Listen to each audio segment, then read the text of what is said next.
ಒಂದು ಅಡವಿಯಲ್ಲಿ ಗುಬ್ಬಿಯೊಂದು ಚೆನ್ನಾಗಿ ಮನೆ ಮಾಡಿಕೊಂಡು ವಾಸ ಮಾಡ್ತಾ ಇತ್ತು.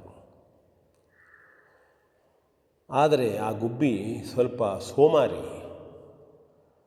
ಗುಬ್ಬಿಗಳೆಲ್ಲ ಹೋಗಿ ಕಾಳು ಕಡಿಗಳನ್ನು ಹುಡುಕಿ ತಿಂತಾ ಇದ್ದರೆ ಈ ಗುಬ್ಬಿ ಹಾಗಲ್ಲ, ಸುಖವಾಗಿ ತಿನ್ನುವ ಸ್ವಭಾವ. ಹಾಗಾಗಿ ಒಂದು ದಿನ ಆ ಗುಬ್ಬಿ ಒಂದು ಚೆನ್ನಾಗಿ ಬೆಳೆದ ಗದ್ದೆಯನ್ನು ನೋಡಿತು. ರೈತನ ಪೈರು ತುಂಬ ಚೆನ್ನಾಗಿ ಬೆಳೆದಿತ್ತು. ಓಹೋ, ಮನೆಯಿಂದ ದೂರ ಆದರೆ ಏನಾಯಿತು, ಇಷ್ಟು ಚೆನ್ನಾಗಿ ಭತ್ತದ ಪೈರು ಬಂದಿದೆ, ತಿನ್ನೋಣ ಅಂಥೇಳಿ ಆ ಗುಬ್ಬಿ, ಸೋಮಾರಿ ಗುಬ್ಬಿ ಗದ್ದೆಗೆ ಹೋಗಿತ್ತು. ನಿಧಾನವಾಗಿ ಪೈರನ್ನು ತಿಂದು ಹೊಟ್ಟೆ ತುಂಬಿತು. ಬಹಳ ತುಂಬ ರುಚಿಕರವಾದಂಥದ್ದು, ಹೊಸದಾದಂತಹ ಪೈರು ಕೇಳಬೇಕೆ, ಸಿಹಿ ಸಿಹಿಯಾಗಿತ್ತು. ಆದರೆ ಬೇರೆಯವರು ಬೆಳೆದಿದ್ದಾರೆ, ತನಗೆ ಇಷ್ಟು ಸಾಕು, ಇಷ್ಟು ಸಿಕ್ಕಿದೆಯಲ್ಲ, ಅದರಿಂದ ತೃಪ್ತಿಪಟ್ಟು ದಿನನಿತ್ಯದಂತೆ ಬರಬೇಕಾದ ಗುಬ್ಬಿ ಮನೆಗೆ ಬರಲಿಲ್ಲ.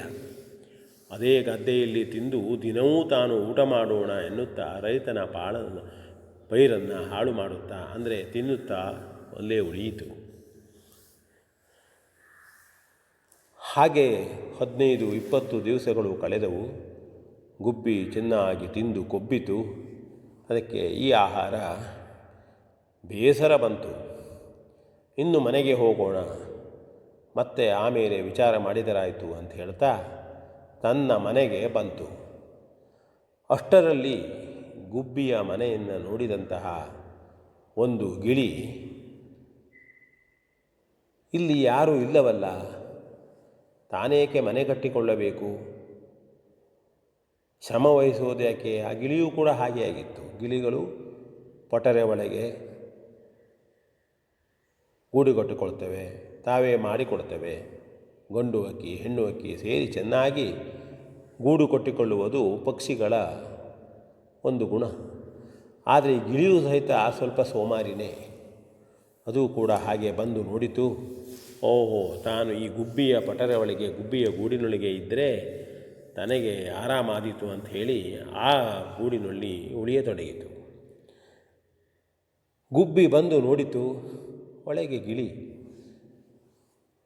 ಯಾರ ಮನೆ ಇದು ಗಿಳಿಯೇ, ನನ್ನ ಮನೆಯೊಳಗೆ ಬಂದು ಹೊಕ್ಕಿದೆಯಲ್ಲ ನೀನು. ಆಗ ಗಿಳಿ ಹೇಳಿತು, ಯಾರ ಮನೆ ಇದು, ನಾನು ಎಷ್ಟೋ ದಿವಸವಾಯಿತು ಇಲ್ಲೇ ಉಳಿದಿದ್ದೇನೆ, ಇದು ನನ್ನ ಮನೆ, ನಾನು ಸುಂದರವಾಗಿ ಕಟ್ಟಿಕೊಂಡಿದ್ದೇನೆ, ನೀನು ಯಾರು ಎಂಬುದಾಗಿ ಮತ್ತೆ ಪುನಃ ಪ್ರಶ್ನಿಸಿತು. ಬಿಟ್ಟುಕೊಡಲಿಲ್ಲ ಗುಬ್ಬಿಯ ಮನೆಯನ್ನು. ಏನು ಮಾಡಬೇಕು, ಇಬ್ಬರು ಜಗಳ ಆಡತೊಡಗಿದರು. ನಂತರದಲ್ಲಿ ಇಬ್ಬರು ನೋಡೋಣ, ಹಾಗಿದ್ದರೆ ಸಮೀಪದಲ್ಲಿ ಯಾರಾದರೂ ನಮಗೆ ತೀರ್ಮಾನವನ್ನು ಮಾಡುವಂಥವರು ಸಿಗುತ್ತಾರ ನೋಡೋಣ ಅಂಥೇಳಿ ಹೊರಟವು. ಅಷ್ಟರಲ್ಲಿ ಇದೆಲ್ಲ ತಿಳಿದುಕೊಂಡಂತಹ ಒಂದು ಬೆಕ್ಕು ಮಂತ್ರ ಮಾಡುವವರಂತೆ ಕುಳಿತು ಮಣಮಣ ಪಠಿಸುತ್ತಿರುವಂತೆ ಮಾಡುತ್ತಾ ಕುಳಿತುಕೊಂಡಿತ್ತು. ಆಗ ಈ ಗುಬ್ಬಿಗೂ ಮತ್ತು ಗಿಳಿಗೂ ಅದನ್ನು ನೋಡಿ, ಇದು ಸಜ್ಜನನಿರಬೇಕು, ಮಂತ್ರವನ್ನು ಪಠಿಸ್ತಾ ಇದೆ, ತುಂಬ ಮಹಾತ್ಮನೂ ಇರಬಹುದು, ಹಾಗಾಗಿ ಇವರನ್ನೇ ನಾವು ನ್ಯಾಯಾಧೀಶನಾಗಿ ಮಾಡಿಕೊಳ್ಳುವ ಅಂಥೇಳಿ ಆ ಬೆಕ್ಕು ಇದ್ದಲ್ಲಿ ಹೋಗಿ ನಮಸ್ಕರಿಸಿ ತಮ್ಮ ವಿಷಯವನ್ನು ಹೇಳಿದವು. ತನ್ನ ಮನೆ ನೀವೇ ಹೇಳಿ. ಆಗ ಗುಬ್ಬಿ ವಿಚಾರ ಮಾಡಿದಂತೆಯೇ ನಟಿಸಿತು.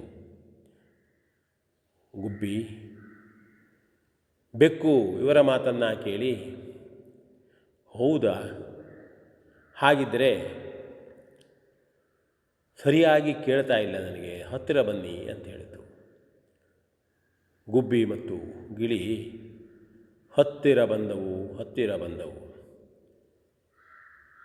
ಮತ್ತು ಸಜ್ಜನರಂತೆ ಮಂತ್ರ ಪಠಿಸುವವರಂತೆ ನಟಿಸುತ್ತಾ ಬೆಕ್ಕು ಹೇಳಿತು, ಕಿವಿ ಸರಿಯಾಗಿ ಕೇಳಿಸ್ತಾ ಇಲ್ಲ.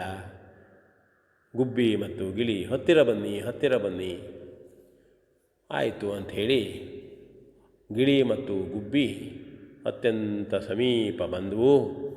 ಅದೇ ಸಂದರ್ಭವನ್ನು ನೋಡ್ತಾ ಇರತಕ್ಕಂತಹ ಬೆಕ್ಕು ಅವರ ಎರಡೂ ಪಕ್ಷಿಗಳ, ಅಂದರೆ ಕಿಳಿ ಮತ್ತು ಗುಬ್ಬಿಯ ಕೊರಳನ್ನು ತನ್ನ ಕೈಯಿಂದ ಹಿಡಿದು ತಿಂದು ಬಿಟ್ಟಿತು. ಇಲ್ಲಿಗೆ ಇದು ಒಂದು ಕಥೆ. ಯಾರಿಗೂ ನಾವು ಮೋಸ ಮಾಡಬಾರದು, ಜೊತೆಯಲ್ಲಿ ಸ್ವಾರ್ಥವಾಗಿ ಇನ್ನೊಬ್ಬರಿಗೆ ಅಪಕಾರ ಮಾಡಿ ಬದುಕಬಾರದು, ಸೋಮಾರಿಗಳಾಗಬಾರದು ಹೇಳತಕ್ಕಂತಹ ನೀತಿಯನ್ನು ಈ ಕಥೆ ನಮಗೆ ಹೇಳ್ತದೆ. V N Bhagavat, Baraballi.